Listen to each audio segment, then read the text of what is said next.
In this video, we're going to cover the mean and the standard deviation. And so the goal with the mean is going to be to identify the center of a distribution, while the standard deviation is going to be there to measure how spread out the distribution is.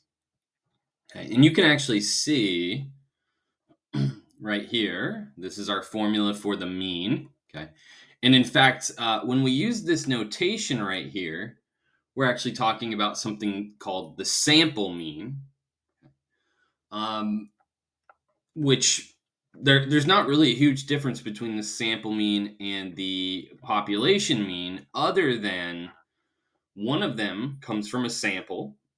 So, meaning we have taken the average of sample data, okay, versus if we were to actually take that average using the data for the entire population, that would be called the population mean.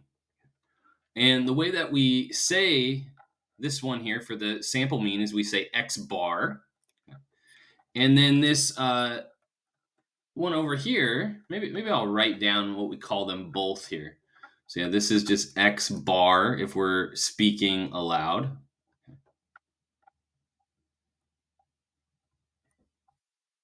And this right here is the Greek letter mu.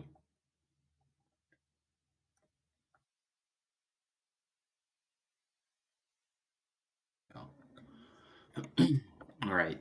And so, as mentioned, the purpose of the mean or the average is to identify the center of the distribution. Now, this only works well if the data is symmetric. If the data is not symmetric, it ends up that the average will get pulled towards, or the mean will get pulled towards the tail of the distribution if there's any skewness. Okay. Additionally, if there are outliers, that can drastically affect the mean as well. Okay. So, as what we'll see later on, is that we'd prefer to use the mean on symmetric data, and we'd prefer to use the median on data that's not symmetric. Now, this isn't always the case. You'll see people find the mean or the average for all sorts of data sets. But if it's going to do what its purpose is, which is identifying the middle of the data, it's best if that data is at least approximately symmetric. Right. Another note here is, and I might have already said this, but X bar and mu, the sample mean and population mean, computed the exact same way. It's just one comes from the sample data, one comes from the data for the entire population. Okay. And hopefully, if we have found a good sample, okay, in other words, we have randomly selected the people in the sample, um, then chances are X bar will be close to mu. Maybe the last thing to mention here. Let's say we're averaging dollars. Well, then the units for the average will be dollars.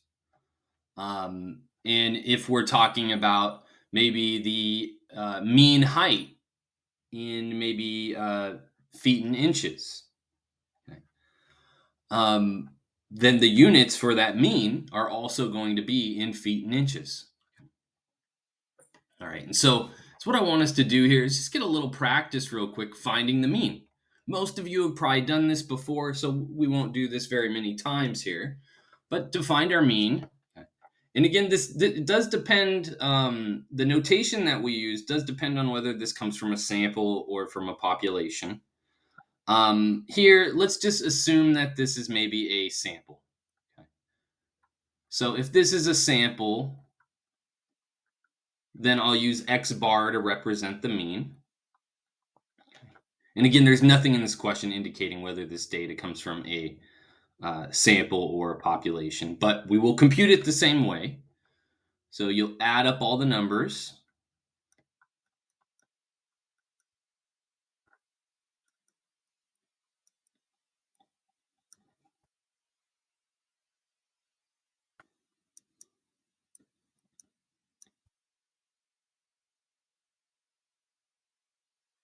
And then you want to divide by how many numbers we have here. And so we have what? 1, 2, 3, 4, 5, 6, 7, 8, 9, 10, 11. All right. And so now we just need to get this into the calculator. And so I'm going to scoot this over and try to make my calculator visible. Let's see here. So you can do this in two steps, and that's how I'd recommend doing this. I would just simply add up everything in the numerator first. So 6 plus 9 plus 1 plus 3 plus 4 plus 3 plus 7 plus 4 plus 9 plus 6 plus 4. Okay. And then I'm going to make this a little bit bigger. I'm going to hit enter and I'm going to divide by 11. And so I'm getting here about 5.09. Okay. And I did that kind of quick. Let me make the original line pop up here quickly. So after you hit that all in and you hit enter, if you just hit the division button here, it'll make your previous answer pop up. And now I can take my previous answer and divide it by, again, 11. That's what I did there. Okay. If you say want to type this all in at once, you do have to be careful. Okay. Let's record our answer and then we'll come back and see what could go wrong here. So I'm getting approximately 5.09. All right, so here's what might happen. Okay. And if you want to make a previous line pop up like I'm doing here, you just hit second and then enter. And each time you hit second enter, it'll go to the line before that one. Okay. So I could go back 10 lines if I need to. Okay. So here's our line. So it's what a lot of people will accidentally do is just hit divide by 11 here. Okay. And you can see it's giving us a very different answer. And that's because it's doing 6 plus 9 plus 1 plus 3 plus 4 plus 3 plus 7 plus 4 plus 9 plus 6 plus 4 elevenths. Okay. We don't want to add 4 elevenths. We want to add 4 and find that sum and then divide by 11. Okay. So if you do want to type it in all at once, you can. I'm going to hit second enter here again. It ends up that you can actually go back. So I'm just arrowing left here. And if you hit second and then this delete button, you can insert a parenthesis here. And again, you wouldn't have to insert it had we put it in the beginning. And then you just need a parenthesis over here. So I'm going to again hit second delete so that I can insert a parenthesis. And now you can see we're getting that 5.09. Now, there is another way that we can do this on the calculator that we can compute this answer. And I have the steps actually listed right here on how to calculate the mean and standard deviation on our calculator. So if you want, you can come back and look at this later. But I'm going to walk us through the steps here. So the first thing you want to do is hit stat. You want to hit enter for edit. And then if you have data in here, arrow up, hit clear, arrow back down. And now we can type in our data. Okay. So let me see if I can scoot this around here a little bit again. There we go. So I'm just going to type in our data now. Here we go. So we have 6, enter, 9, enter, 1, enter, 3, enter, 4, 3, 7, 4, 9, 6, and 4. So we have all our data in here now. And so now there's a tool that we can actually use on the calculator again to compute the mean standard deviation. And so you're actually going to hit the stat button again, a second time. We're going to arrow over here to calc. And then this one variable statistics is what we're looking for. And by one variable, we just really mean one column. All our data is in a single column. So we're going to go ahead and hit enter. And for some of you, you're going to be seeing this screen here. And you're going to want to leave the frequency list blank. I'll show you all what that's for when we're done. Okay. However, if you are not seeing this screen, then is what this is going to look like. Let me kind of Let's see, it says one var stats. So yours is going to look like this: one var stats, and it's going to bring you back. This is going to be in the main screen. So you can actually just hit enter if your screen looks different than mine. Okay. If your screen looks like mine, you need to arrow down and you need to hit calculate. Okay. And so you can see I have X bar up here. It's about 5.0909, which is what we were getting when we this kind of the longer way. Okay. But you can also see there's an S and a sigma in here. The S is going to be the sample standard deviation, and the sigma, the thing below the S, is going to be our population standard deviation.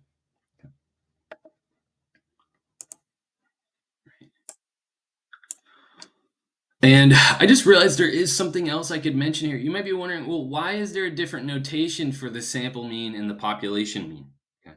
Well, for one, they can be different values. And for two, we're going to have some applications later on in the quarter where it's going to be really important to be able to distinguish between these two. So we definitely do need a notation to separate these. Okay. So we've technically done example 2 here. Now for the more complicated thing here. Okay. We're looking at our standard deviation formulas here and our variance formulas. Okay, and so there's really going to be how do I want to word this? We're not going to spend a lot of time talking about the variance. Okay, the variance is just the standard deviation squared, so they're very similar numbers. But we're going to be focused more in on the standard deviation. So maybe let's highlight those.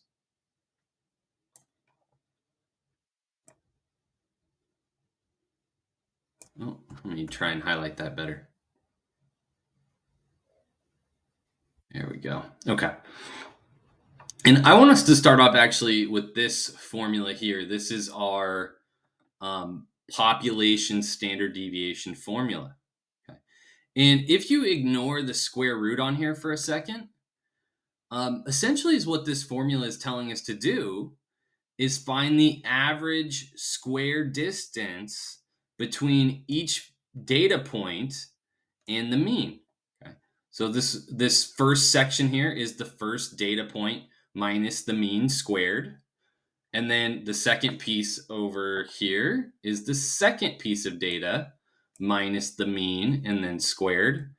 So yeah, this is, again, without the square root, this is the average square distance between the points and the mean. Okay.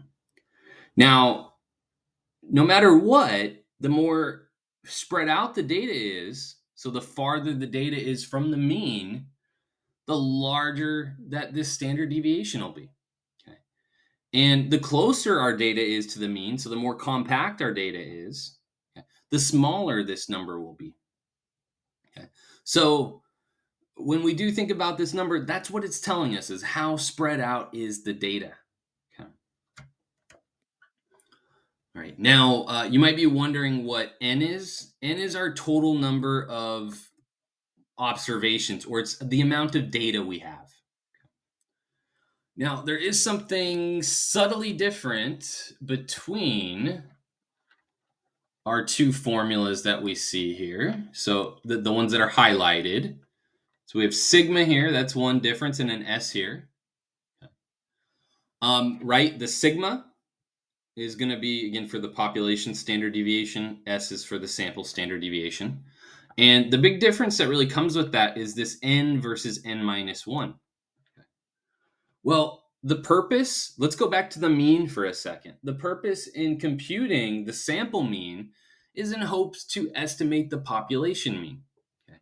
And so the same thing goes here for the standard deviation. Is our goal with the sample standard deviation is to estimate the population standard deviation. Okay.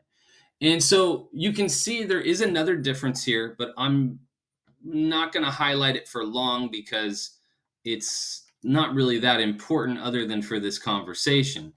So you can see the things that I've just highlighted in pink. In the top equation, you're using mu versus in the bottom one, you're using x bar. And so this is because in one, we don't know the population mean, so we can't use it. So we're forced to use the sample mean. Okay. Now, this leads us to why there's an n minus 1 in this one. Okay. So there's an n minus 1 here because this data is likely to be closer to its own mean, the sample mean, than it is to be to the population mean. Okay. And so is what that's going to do is if we didn't put this n minus 1 here, it would in fact give us a underestimate for the standard deviation. That n minus 1 is going to make it a little bigger so that it's a little less likely to be an underestimate. So that's kind of the idea here. I'm going to unhighlight that part though. Okay. And when it does come to deciding which one of these formulas to use, just like the one for x bar and mu, it's just a matter of whether your data comes from the entire population or whether it comes from a sample, which is a subset of the population. Now, we're going to want to go and try and compute this. Okay. And before we actually compute it, maybe we'll talk about a few things. Okay. So one here, okay, these might be some things that we said on the previous page here. But again, the standard deviation and the variance, even though we haven't really mentioned much about the variance and we won't talk about it much after this, they're both used to measure how spread out the data is. Again, the bigger that number is, the more spread out the data is. The smaller that number is, the more compact our data is. Okay. You can also see here it says that it's always going to be greater than or equal to 0. Okay. Well, that's because in the formula for the standard deviation and the variance, okay, what was it? Yeah, that's right. Okay. So you can see in both of these formulas, we have these squares. So when you square things, they're always going to be positive. And so if you add a bunch of positive things together, you're going to get a positive. That n minus 1 will always be a positive number. And so you're going to wind up with a positive number. The smallest number you can get here is 0. But the only way that that could happen for your standard deviation to be 0 is if all of the numbers in your data set are exactly the same, meaning that they're all a distance of 0 from their mean.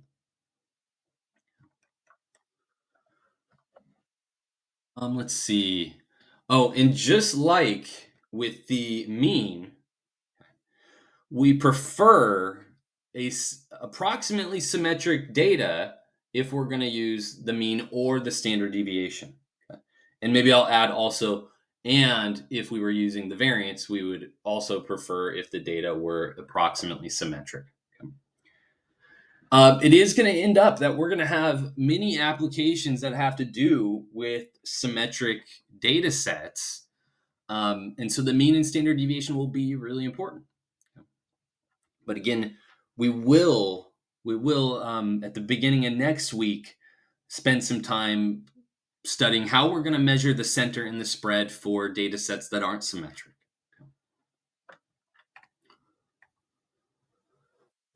Right. And so here's our example. Okay. And again, the big idea here is that the larger the standard deviation, the more spread out the data is, the smaller it is, the more compact the data is. Okay. But in actuality, that is somewhat of an oversimplification. When we say compact or spread out, it's what we really mean is how far are the data points from their mean? If they're really far, the standard deviation is going to be big. If they're really close, the standard deviation is going to be small. Okay. And so down here, we're supposed to first find the one that has the smallest standard deviation. Okay. So these are histograms, so there may be some decimal values here in between 14 and 15. Specifically, I'm looking at histogram 4 here. Okay. They may not all be 14s. There might be a 14.1, a 14.3, and so on in there. But is what you're noticing is all of the data points are within 14 to 15. This data is extremely compact. All of the data points are going to be close to their average. And whatever the average is, it's going to be within this bar here. Okay. So histogram 4 has our smallest standard deviation. Okay. Let's maybe find the one that's the most spread out. Okay. So this one right here, right? The middle or the average is going to be somewhere in here. Again, I can't pinpoint exactly what the average is going to be here because this is a histogram. I don't know the exact data or the raw data. Okay. But the mean or average is somewhere in here. And you can see we have several points that are pretty far from it. Okay. So, and this is, again, the most spread out one between the four. So histogram 2 has the largest standard deviation, which means we just need to decide between 1 and 3, which one has a larger standard deviation. Okay, so you can see with this one, or you can see that 1 and 3 are almost the same. It's just that this has been moved away from the distribution. Okay. So these two are going to have a very similar standard deviation, but because of the data in this one bar here, the data in this bar is far from the mean. Okay, again, the mean is going to be somewhere in here, and yeah, we're far away. Okay, so this one here is going to be the one that's the second largest, which would mean that this one has to be 1. So this is what we're trying to measure with our standard deviation. Okay. You could completely change the words or change the word standard deviation here to variance, and we'd have all the exact same answers. All right. So now I want us to get a little practice actually computing the variance and standard deviation. Since these are small data sets, I'm going to have us do them by hand, and then we can check our answer on the calculator. Okay. So let's begin. Again, we're going to find both the sample variance and sample standard deviation. So we're assuming, because that word samples there, we're assuming that this data comes from a sample and not the population. Okay. So the first thing we need in order to compute the standard deviation or variance, if we come up to our formulas up here, we need X bar. Okay, X bar is required for both of those. Okay. So let's zoom in and let's go ahead and find X bar.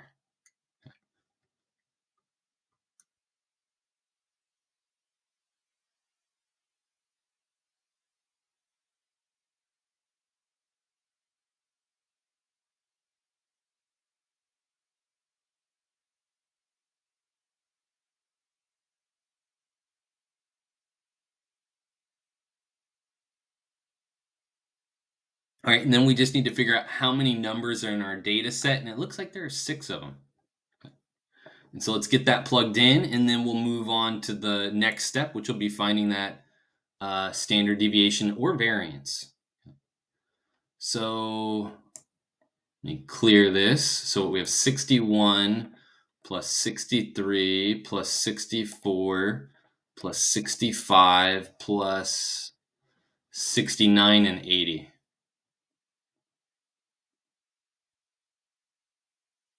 And again, I want to divide by 6. So I get 67 here as our mean, our sample mean. Now, I'm going to actually have us find the variance first. Okay. So when we write the sample variance, we're actually going to write in here S squared. This is going to be the notation for the sample variance. And soon after that, we will find the sample standard deviation, which we'll denote with just an S. So is what this also does tell you is once we find this, if we just take the square root of it, then we'll have the sample standard deviation. Okay. So let's go ahead and start this process here. So you want to take each data point, subtract away the mean, square it. So yeah, I'm going to do that for all of these.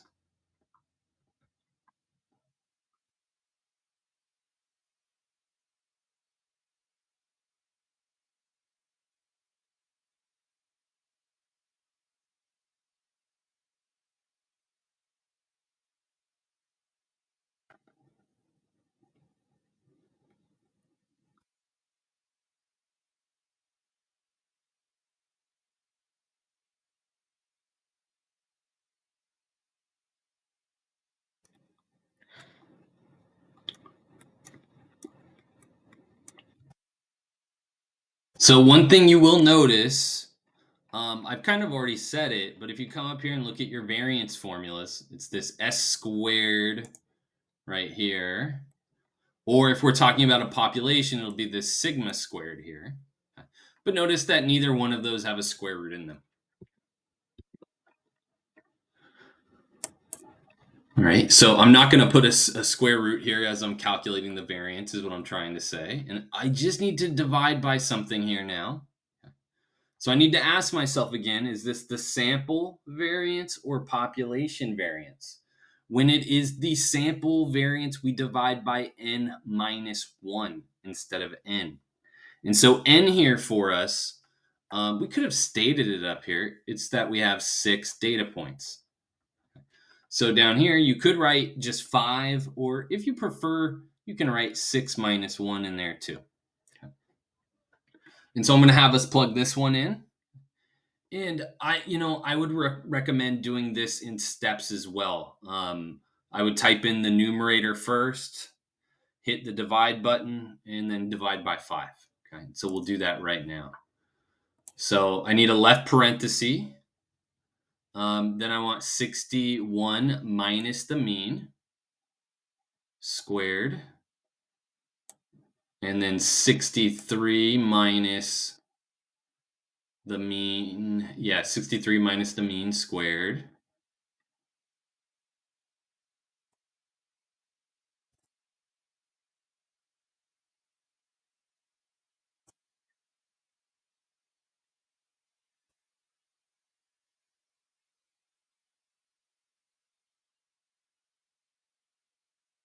Right, and we just got 2 more to go here. 69 minus 67.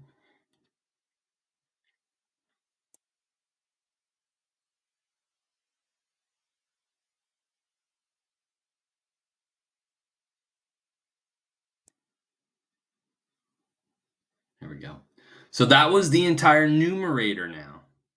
So now I want to hit enter, and then I want to divide that by not 6, but 5. So 47.6 is our sample variance. I'm going to go ahead and write that over here. And we didn't have to round that. That came out nicely. 47.6. Now, once we take the square root of that to find our sample standard deviation, it's not going to be so nice. Okay. But I'm going to write in here exactly what we're going to do. And we're going to take the square root of 47.6. There we go. So I'll come back over here. And if you hit second and then the x squared button, you'll get the square root. And you can manually type in 47.6, or you can hit second and then the negative button. That little ANS above the negative means answer. And so this is roughly 6.9 if we were to round this to the first decimal place.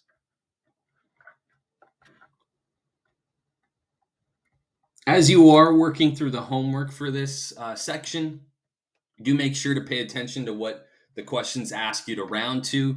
On test day, I will not be picky. You can round to 1, 2, or 3 decimal places. It's perfectly fine with me. Right. So this is how we compute the mean, the variance, and the standard deviation. And we're going to go ahead and try out the next one. But is what I'd like you to do is, if you feel ready for it now, you can try and do this for part B and pause the video. Otherwise, I'm going to go ahead and start on this one.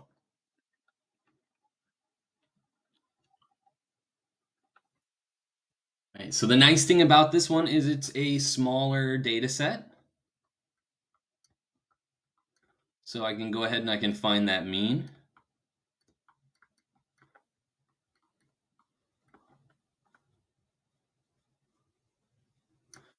And for the mean, you always divide by n, whether we're finding the sample mean or population mean. So our n here is 4. And let's go ahead and total those up and divide by 4. So we had 6 plus 9 plus 1 plus 3, I think. Let's see, 6, 9, 1, 3. Yep. I'll hit enter, then I'll divide by 4. So we get 4.75 for x bar.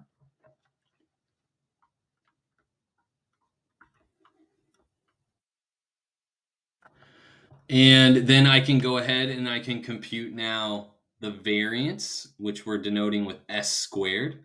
Okay. And again, this is the sample variance.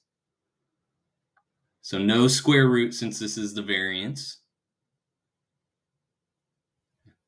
And because we're working with the sample, for the variance and the standard deviation, we divide by n minus 1. So we'll be dividing by 3 here. And we just want to take 6 minus the 4.75. We want to square that. Plus 9 minus 4.75 and square that. Plus 1 minus 4.75 squared.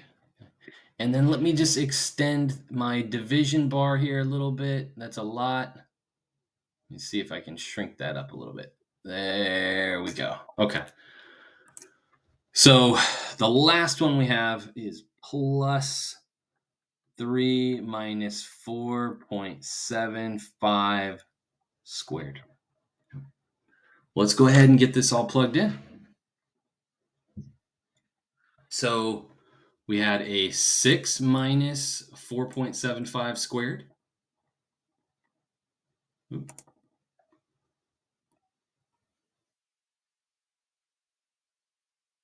There we go. Yeah, 6 minus 7.5 squared plus our next number is a 9 minus 4.75 squared.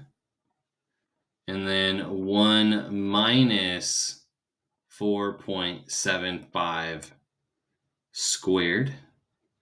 And then lastly, 3 minus 4.75 squared.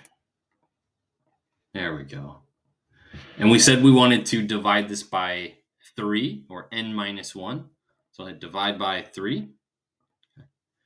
And so I'm getting this 12.25 here. We can go ahead and record that.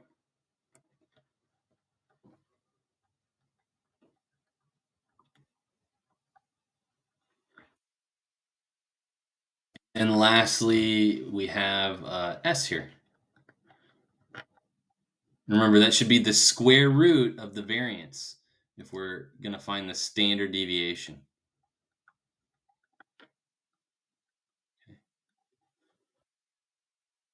And so I can just type in here second and then the x squared button to get my square root. And then I can hit second and the negative button for my previous answer and then hit enter.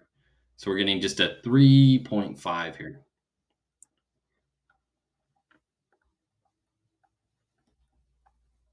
There we go. All right. I do want to say this one more time. We will not do much with the variance. You can just think about it as an intermediate step in finding your standard deviation. There are applications that use the variance, but none are going to pop up in this class. All right. So is what's going on in this next one, example 5, is that we want to actually compute, what is it, the standard deviation here? Yeah, we want to compute the standard deviation. But you may notice that the 80 was removed. Like this is the same data set from part A up above. It's this one right here. Okay. Now notice 80 is quite a bit bigger than the rest of these numbers. All these numbers are in the 60s except for the 80. Okay. So that 80 is making the data more spread out. So removing it will make it more compact. And so is what I'm trying to say here is we should wind up with a smaller standard deviation. So we got 6.9 here. Hopefully we'll get something smaller if we try this in a second.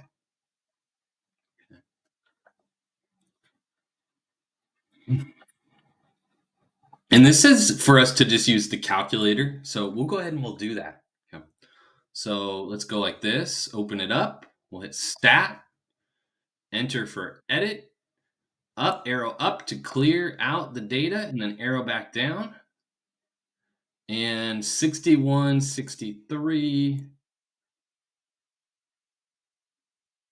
and I think it was 64. Let me double check that. 64, 65, and then 69 here. Okay. So we can go ahead here and we can actually double check our answer in part A first and then come back. Why don't we do that? If we were going to check our answer, we'd want this 80 in here first. And remember, you'll hit stat, you'll arrow over to calc, you'll hit enter on one variable statistics. If your screen looks different than mine, just hit enter and it should pop up what you're looking for. For if you see my screen, you need L1 here because we typed our data into list one. Now, if for whatever reason that's blank or says the wrong list, you can change it. You can hit second and then say the number one here for L1. Okay. And again, for now, we're going to leave the frequency list blank. We'll see what that's for here in a little bit. So calculate and 67. Let's see if that's the X bar we got. Yeah, we got 67 here. Let's check out the standard deviation is about 6.9. So if we check here, the standard deviation is the one that says SX. That's our sample standard deviation. And you can see if you rounded that to the second decimal place like we did, you would get 6.9. So I'm happy with our results from part A. Let's go ahead and hit stat again. Go and hit enter for edit. And we'll go delete that 80 and see how it changes things. You can almost think about that 80 as being an outlier or at least far from the rest of the data. So if we hit stat again, arrow over to calc, hit enter for list one, or hit enter for one variable statistics, we have list one in here and we'll go ahead and we'll calculate. Okay. You can see that X bar changed a little bit. It's smaller than it was. So the mean was affected by that outlier. But also, so is the standard deviation. Look at the standard deviation now, SX. It's about 2.97. Let's go ahead and record that, 2.97.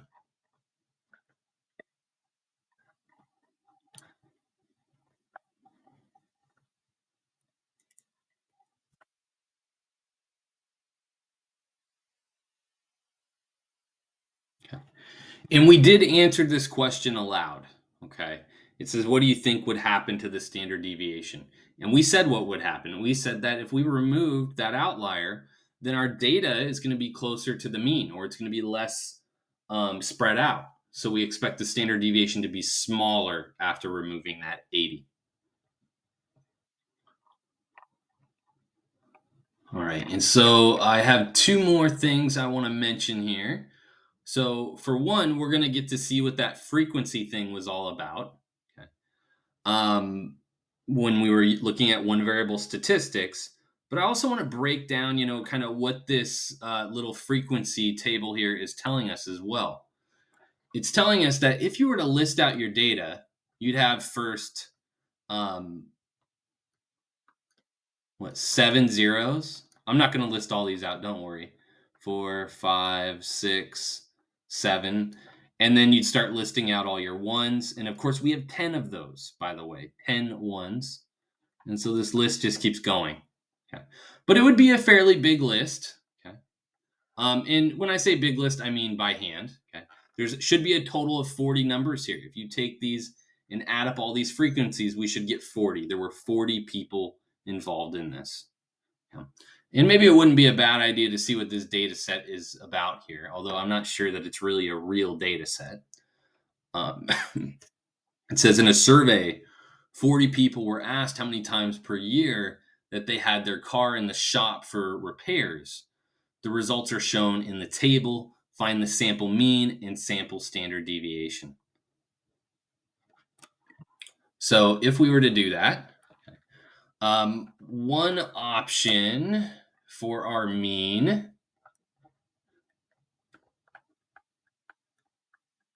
would be to simply add up all of those zeros, add up all of the ones, and so on.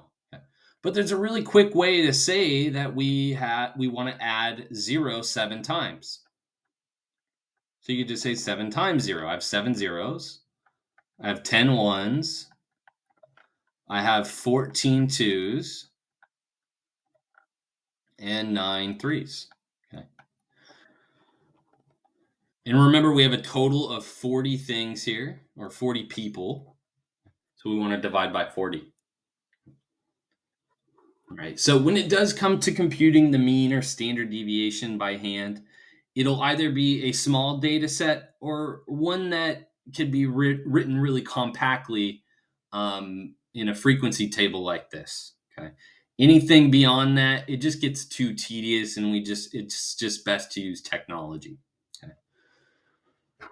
All right. Well, let's go ahead and get that plugged in. I'm going to scoot this a little more.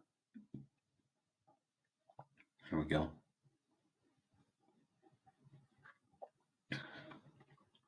So you can just hit clear, and the stuff you had in there previously will go away. But what we have 7 times 0, 7 times 0 plus 10 times 1 plus 14 times 2 plus 9 times 3. And I think that that's the last bit there. Yeah. So I'll hit enter, then I'll hit the division, and I'll divide by 40. Okay. So I'm getting 1.625, and let's go record that.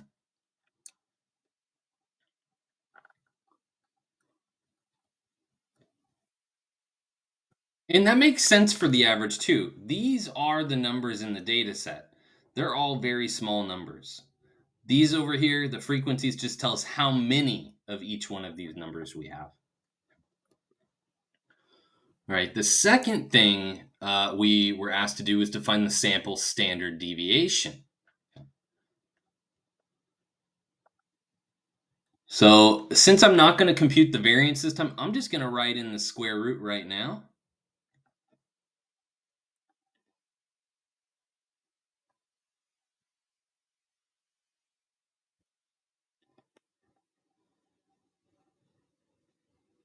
And again, remember, if we're computing the sample, variance, or standard deviation, we don't divide by n, we actually divide by n minus 1. Okay. So n minus 1 here would be 39. Okay. Now, is what I'd like to do is I'd like to do 0 minus the mean, but I'd like to do that for all of the zeros. I have 7 zeros. So rather than writing plus 0 minus 1.625 squared, instead of writing that 7 times over, why don't we just write 7 times it once? Okay. And we'll do the same thing with the rest of these. We have 10 ones, so I'll write 10 times 1 minus the mean squared plus, and now we have 14 twos, so 14 times 2 minus the mean. All right, and then I want to, once again, extend that a little bit. And it'll probably go further than I want. There we go.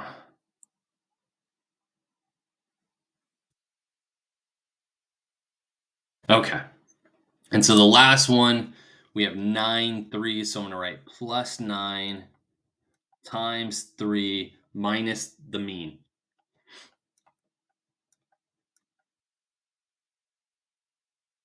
There we go.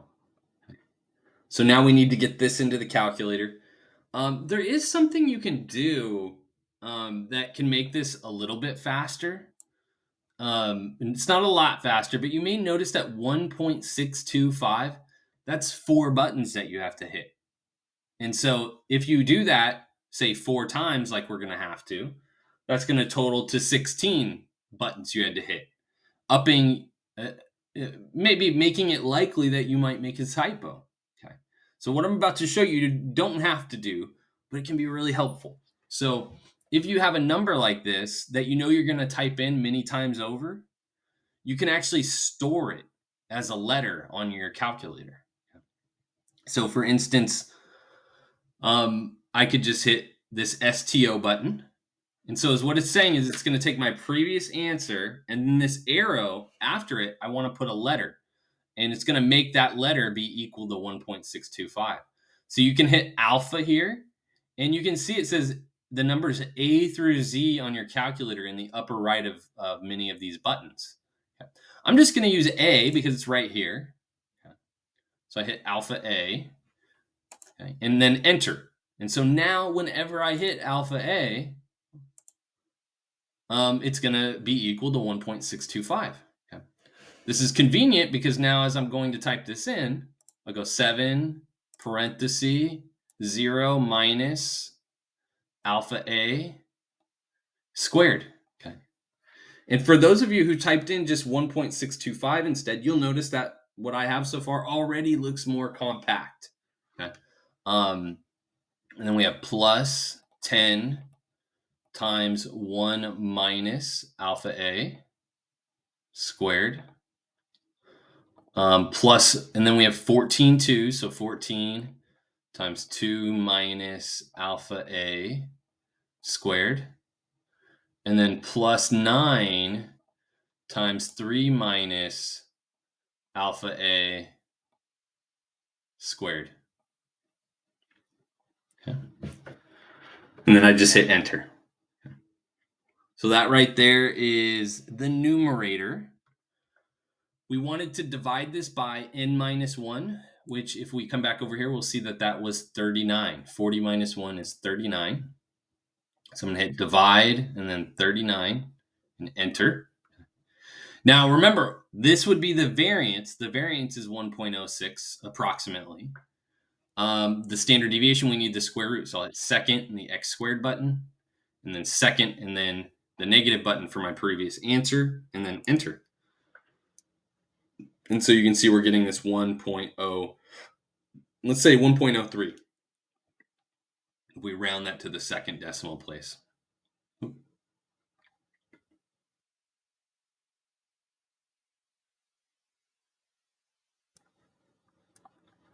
And I want us to see that we have the right answers here too. There is a way that you can do this using that one variable statistics.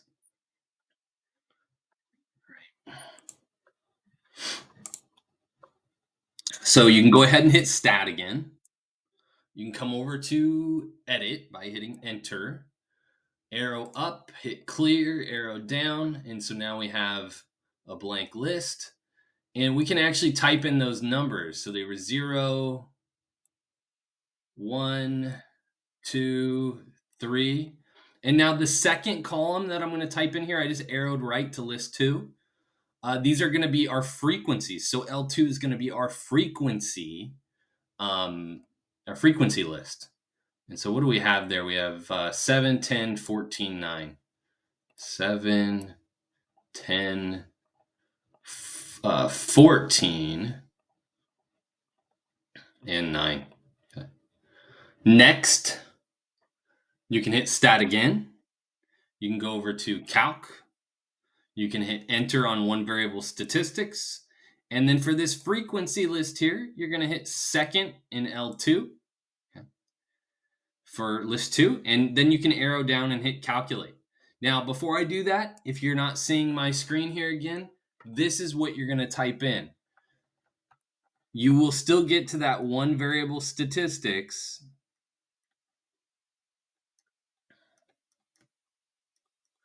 but then you need to hit second and the number 1 to specify that we're going to be working with list 1, comma, and I'll show you where the comma is in a second, and then second and the number 2 for list 2. So when you type this in like this, they're assuming always that this second one here is the frequency list. Okay. And so I'm going to go ahead and hit calculate. And so you can see we get 1.625 for X bar and about 1.03 for the sample standard deviation, which is this SX that you're looking at on the screen here. All right. And so there's one more thing to mention on here. So in this diagram that you're looking at, we can kind of see what happens to the mean when the data is skewed. So it ends up that the median will always be the location in the data set such that approximately 50% of the data is to the right and 50% of the data is to the left. Okay. The mean, on the other hand, again, does get really affected by the skewness or outliers. And so, what you might be noticing is on these skewed ones, the mean is further into the tail in both of these cases, further into the tail than the median. Okay. So, if you know that, say, a distribution is left skewed, well, then you know that the mean is going to be smaller than the median. And if it's right skewed, you know the mean will be larger than the median. Again, because the mean is getting pulled towards the tails. Okay. The mode, on the other hand, we won't do or compute quite as frequently, but the mode is the number that pops up the most frequently in your data set. Okay. So you can see the mode always goes along with the peak of the distribution. The median will always be the spot such that 50% on the left, 50% on the right. The mean is going to get dragged into those tails. However, if the data is symmetric, all three of these are going to give us the same result. Okay, mean, median. Now, that would be if it's perfectly symmetric. If it's approximately symmetric, then these will just be very close to each other. Right. And so that wraps up our discussion on the mean and standard deviation.